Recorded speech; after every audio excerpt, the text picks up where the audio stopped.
And now we got to go. We got to go down to Sunrise. We got to see our buddy on spring break, Charlie O'Connor, joining us from the arena after what I am calling the biggest win of the Flyers season.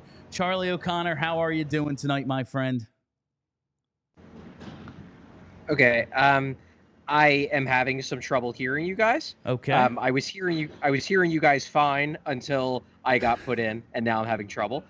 So I'm just going to roll with it. I don't know exactly what you asked, but I'm going to say that this was an unbelievably gutsy win by the Flyers. And to me, this was a win, and quite a few of the players we talked to after the game didn't quite come out and say it, but they more or less came out and said it, that this was them more or less trying to tell everyone that, like, just because we're selling doesn't mean we're going anywhere.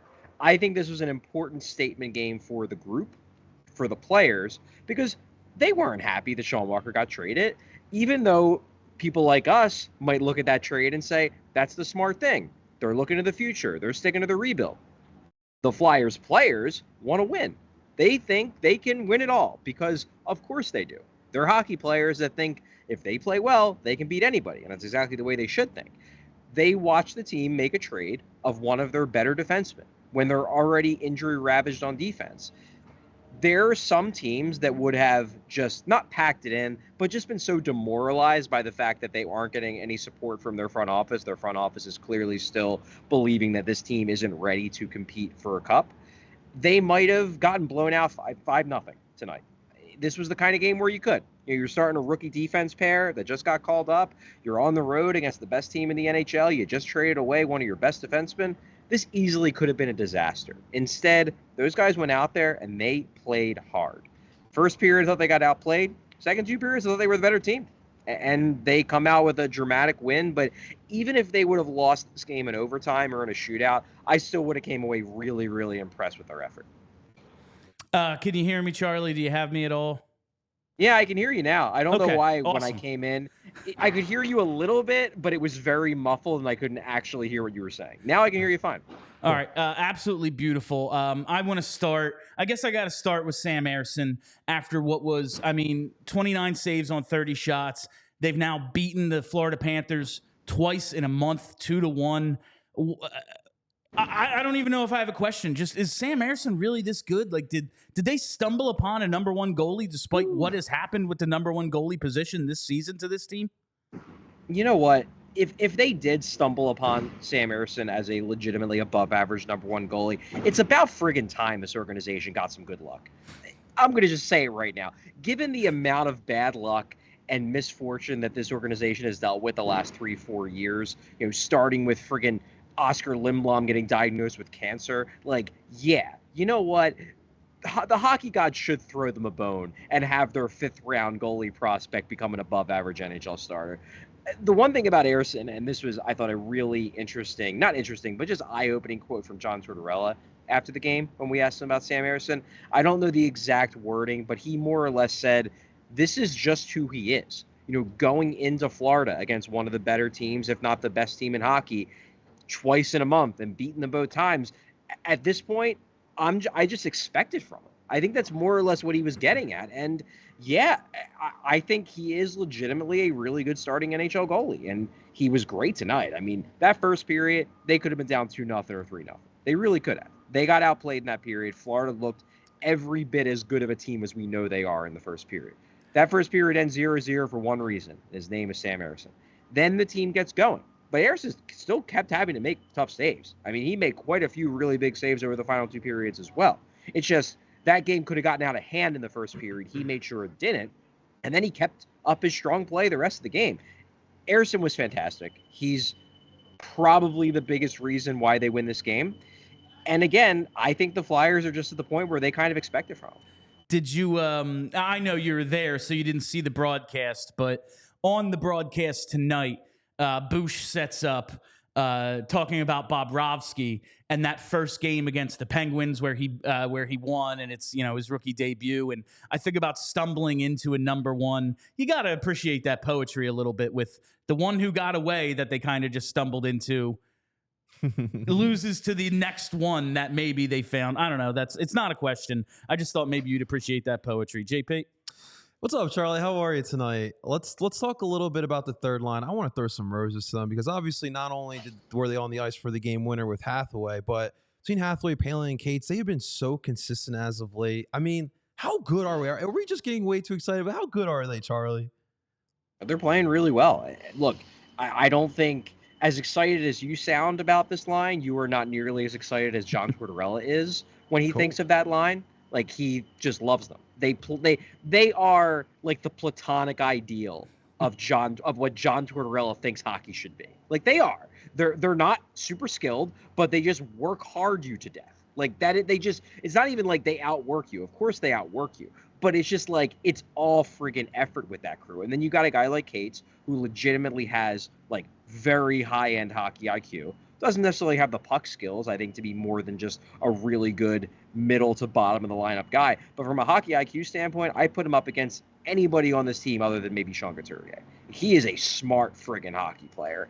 And then you add in Palin's speed, which he showed on his goal. I mean, he just torched a really fast team in Florida. I mean, he left them flat-footed. He can fly.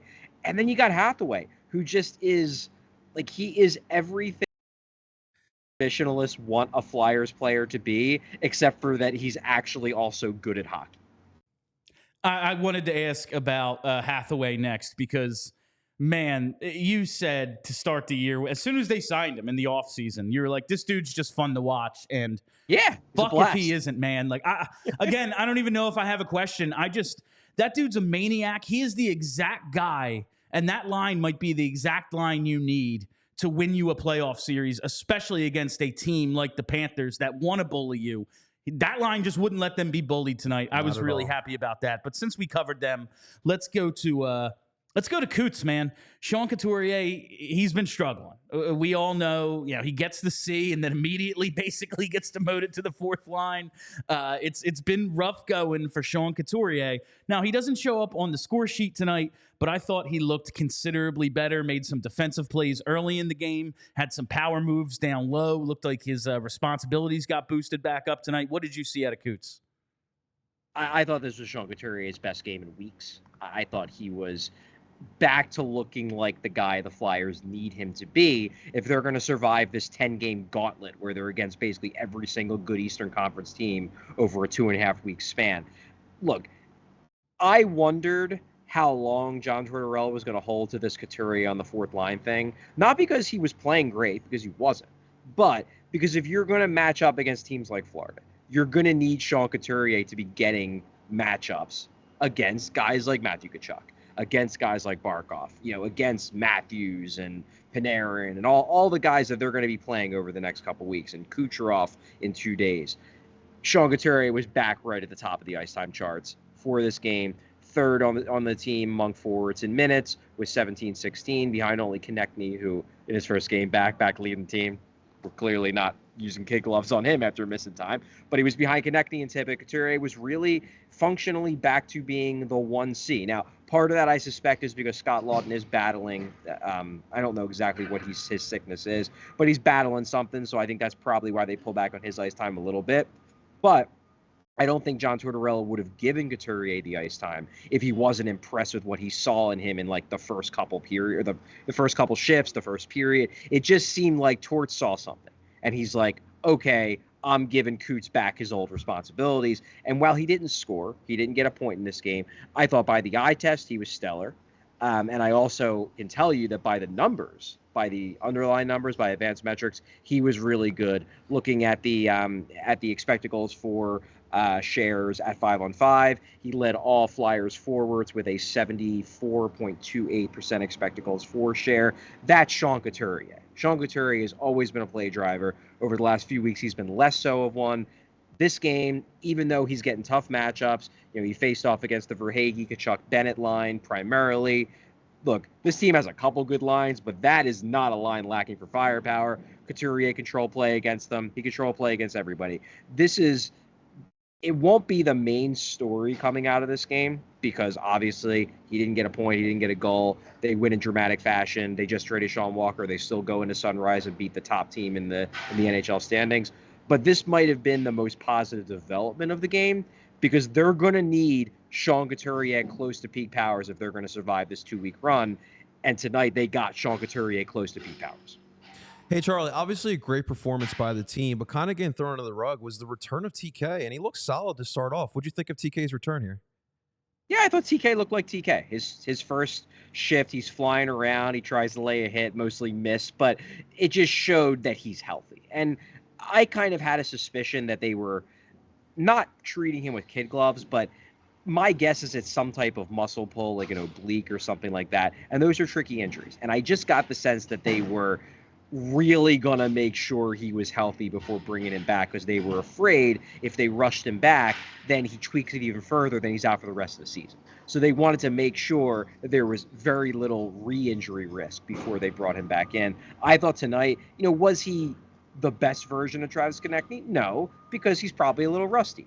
But I thought physically he looked like Travis Konecny. The Flyers did not hesitate to give him the most minutes out of any forward on the team. So clearly John Tortorella thought he was healthy. And again, this is a really good sign for the upcoming slate of games, because just like they're going to need Sean Couturier playing close to Sean Couturier peak powers, they're going to need Travis Konecny scoring goals. He didn't score a goal tonight, but it bodes well for the next couple weeks, because again, they're going to survive this. They're going to need their best players to play like their best players, and Konecny looks like he's poised to go right back to being one of their best players, if not their best player. Charlie, I was very interested to see the ice time distribution for the defensemen tonight. I expected it to be Sanheim and York get ready to play half the game, and then we're going to figure it out the rest. And that's not the way it went. Sanheim played 23-55, York 21-22.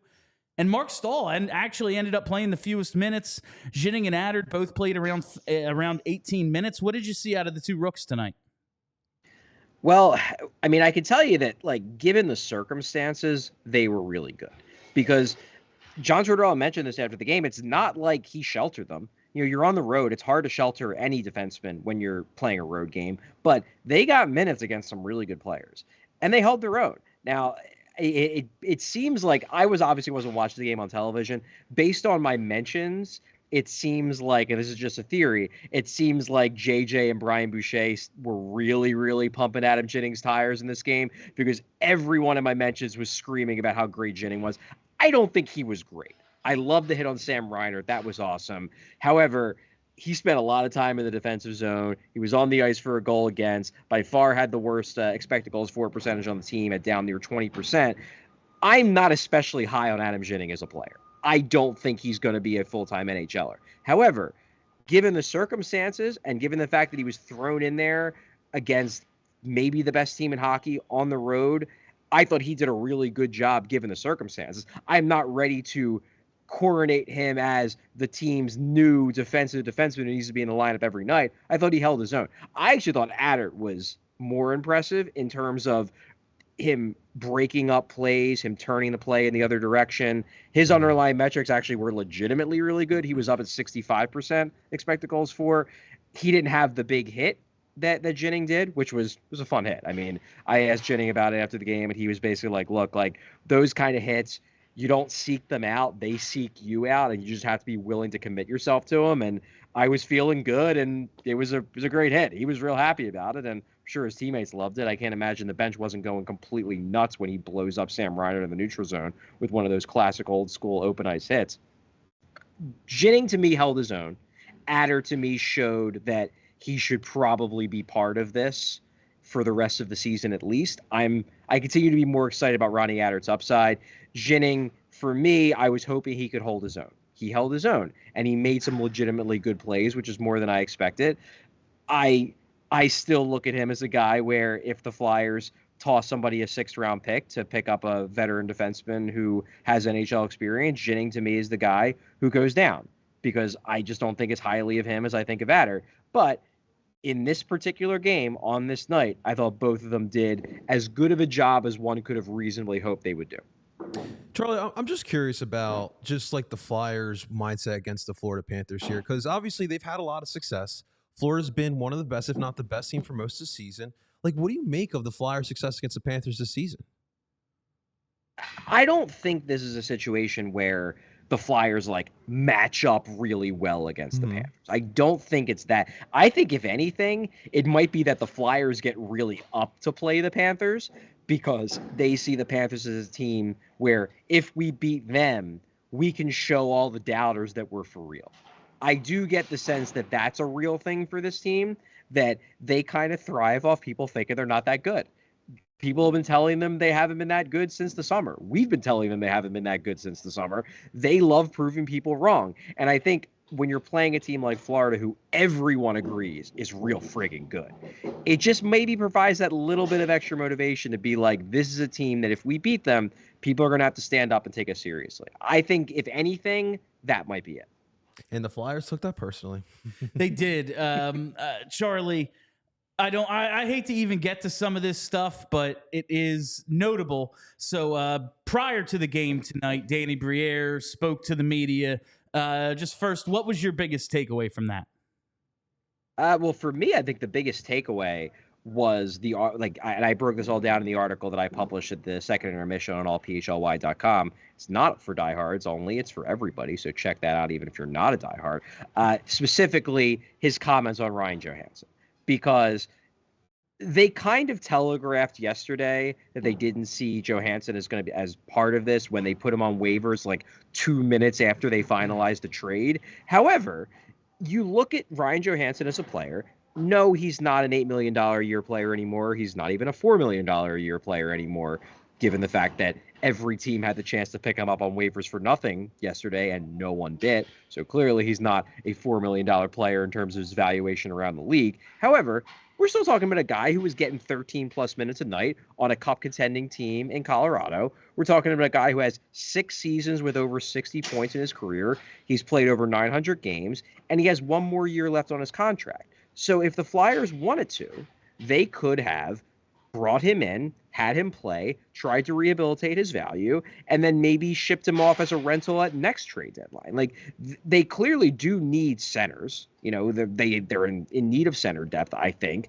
Johansson could play wing and center. So it was kind of curious that it seemed like the Flyers, right off the bat, decided, we don't want this guy. He's not part of this. I straight up asked Danny Briere that question when we got him an hour before puck drop in Florida.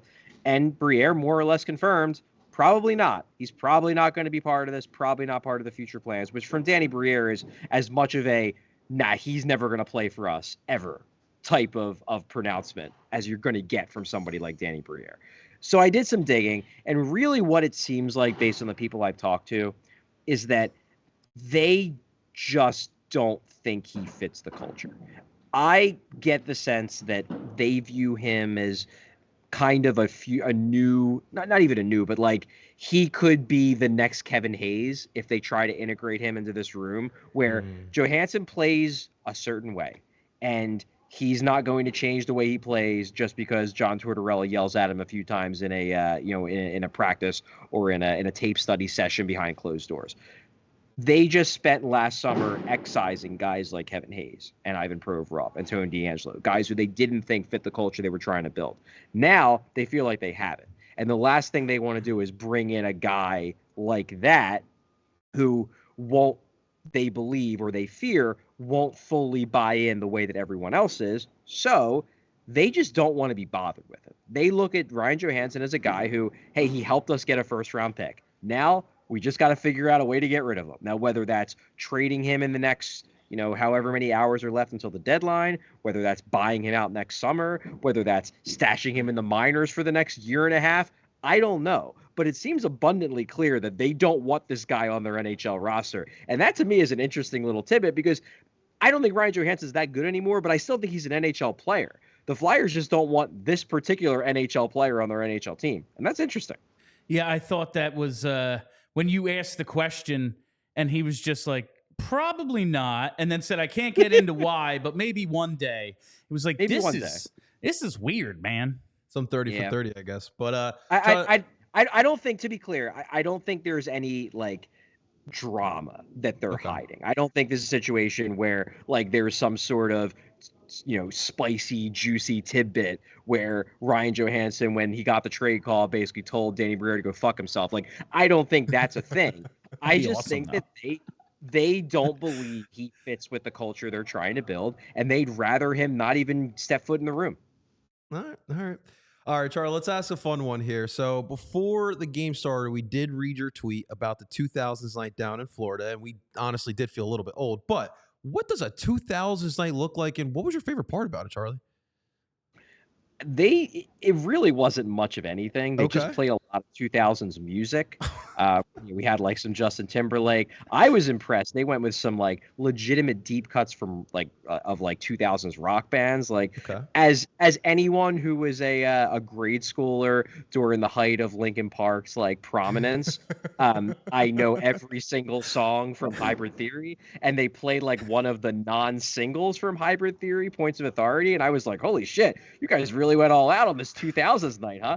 But there wasn't a ton of like people dressed up in 2000s garb. I don't even know what that would really be, to be honest with you. Just This how isn't I like dress now. That is fair. It is kind of just how you dress now. But it was mostly just a lot of music that I personally enjoy because it was the music I liked when I was between the ages of 13 and 20. So that was cool. It was cool to be in the arena hearing a lot of songs I liked. I really appreciate a team that missed the playoffs every year from 2000, 2001, from 2000 to 2010, 11, celebrating the 2000s. That's a lot of fun. Charlie, what else is a lot of fun? It's your 3 stars. Let's get to it tonight with star number 3. Star number 3, I will go with one Ryan Poehling. Really good shift where he scores that goal. I thought that turned the game because they played. The skaters did not play that well in the first period. Florida was very clearly the better team, and you're wondering, is this just going to be a game where Florida's going to dominate? 10 seconds into the second period, the Flyers are up 1-0 because Ryan Poehling just like turns the afterburners on and leaves everyone in the dust. That was a huge play, not just because it was a goal, but because it showed the team, hey, we can play with these guys. We're not outmatched. The rest of the game, they hung right with them. They skated with them stride for stride. In addition, it wasn't just that play. Poehling was good the whole game. His line was good the whole game. They did exactly what John Tortorella wants them to do. And for that reason, he's my 3rd star. Let's go to star number 2. Star number 2 will be your game-winning goal scorer, Garnet Hathaway. Again, solid game for him. He did what he usually does, which is be physical, piss off the other team, get to the dirty areas and, forecheck the hell out of every shift he's on. He played his game for however many minutes he had, but for the first 59 minutes and 30 or so seconds, he just played his game, and it was a perfectly solid Garnet Hathaway game. And then, with 23.1 seconds remaining, I believe, he goes out and scores the game-winning goal and delivers the Flyers one of their most dramatic victories of the season, if not their most dramatic victory of the season. Garnet Hathaway is just a fun player to watch, man, and he's my 2nd star of this game. He certainly is. And let's finish it off with the 1st star. My 1st star of this game is Sam Arison. I thought he was the best player on the ice for the Flyers. This Florida team plays fast. They have a ton of firepower. They are an exciting hockey team. And if you're going to hold them to 1 goal, you need your goalie to have played a really freaking good game. And Sam Arison, especially in the first half of this game, he had that monster save on the power play. He had that breakaway stop on, I believe it was Reinert in the first period. He was just sharp. And as we talked about, about 10, 15 minutes ago, you're just coming to expect it from Sam Arison. Like, is he going to be perfect every night? No, he's going to have down nights. He's had down nights over the last few weeks. He didn't play that well in the Stadium Series game. He's had a couple other games where you're like, yeah, not his best. But for the most part, he gives this team a chance to win pretty much every night. And sometimes, like tonight, he does better than that. He legitimately carries them to wins. I thought he was the Flyers' best player in this game. I think he's been the Flyers' best player for a lot of games over the last couple of months. And I think he's going to need to continue to be a really good player for this team because they did just lose their entire second pair. They're going to be giving up a lot of shots and chances. Like Adam Ginning and Ronnie Attard are going to make mistakes. Yegor Zamula is going to keep making mistakes. Mark Stahl isn't going to miraculously become 27 again. He's going to get beat because he's slow and he's old. That's going to happen. And when that happens, Sam Arison is going to have to be the guy who shuts the door and who has to be the guy who's going to have to bail those guys out. Tonight, he did that more than enough. He's going to have to keep doing it. But for tonight, he is absolutely my 1st star. I couldn't agree more, Chuck. And that's the last 6 games. He's given up more than 2 just once. He's been really good, I think, lately. I don't think the numbers tell the whole story. I will talk to you at some point tomorrow, whether we're texting or I don't think you're actually going to be on the show because of all the, all the issues with doing remote stuff. But we're going to be live at the Chegg, and you're going to be down there in Florida for the trade deadline. We'll speak at some point, but go have a few Coors Lights for me, my friend, and get ready for Danny B to be a buyer tomorrow. Sure, let's go with that. Thanks, Charlie. We all silly like the mayor.